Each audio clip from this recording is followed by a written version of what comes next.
AFASPA. Agrément. Préfecture de Saint-Denis. Numéro 87-5205 publié le 9 février 2002.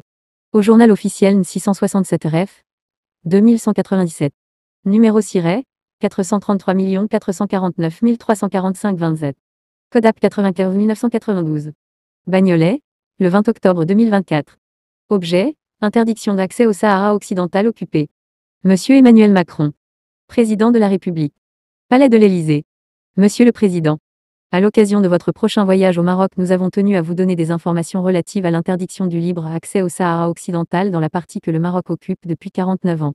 Ce territoire non autonome pour lequel le Maroc ne dispose pas du mandat d'administration n'a été accessible aux observateurs internationaux qu'entre 2002 et 2013. Depuis janvier 2014, les autorités marocaines ont expulsé 296 personnes de 21 nationalités, venues de 4 continents pour s'informer sur la situation du dernier peuple d'Afrique qui n'a pu s'exprimer sur son autodétermination.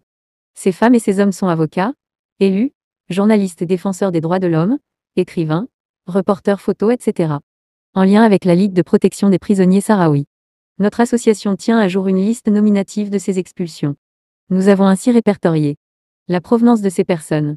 Qui venaient de Norvège, 129. Espagne, 105. Suède, 9. France, 6. Italie, 6. États-Unis, 6. Pologne, 5. Royaume-Uni, 4. Tunisie, 4. Danemark, 4.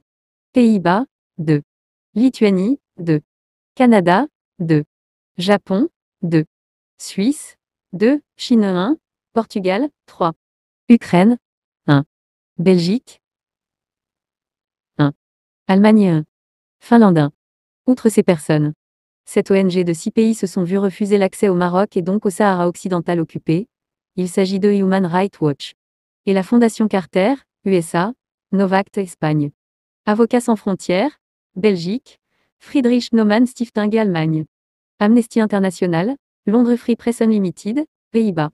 Cette interdiction de circuler librement au Sahara occidental occupé, qui concourt à imposer un blocus médiatique, s'applique également aux responsables de l'ONU, dont le haut-commissaire aux droits de l'homme, qui n'a pas été autorisé par le Maroc à y accéder pour la 9e année consécutive.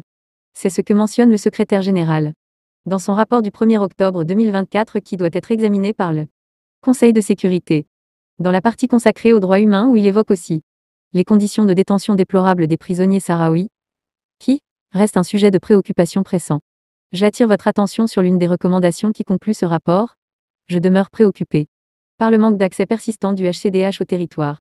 J'exhorte une fois encore les parties à respecter et promouvoir les droits humains de toutes les personnes. Au Sahara occidental. Une surveillance indépendante, impartiale, globale et régulière de la situation des droits humains est nécessaire pour assurer la protection de tous les habitants du Sahara occidental.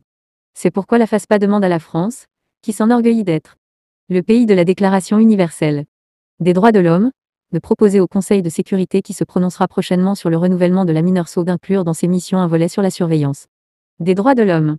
Et pour la moindre des choses, de ne pas s'y opposer. La FASPA rappelle l'article 6 de la résolution 1514 de l'Assemblée générale de l'ONU sur l'octroi à l'indépendance des peuples colonisés. Toute tentative visant à détruire partiellement ou totalement l'unité nationale et l'intégrité territoriale d'un pays est incompatible avec les buts et les principes de la Charte des Nations Unies. Déroger à cette prescription reviendrait à perpétuer décennies encore ce conflit de décolonisation qui n'a que trop duré. Je vous prie d'agréer, Monsieur le Président, l'expression de mes salutations distinguées. Le Président Jean-Paul Escoffier. Association française d'amitié et de solidarité avec les peuples d'Afrique. 13 rue Pierre et Marie Curie, 93 160 Bagnolet.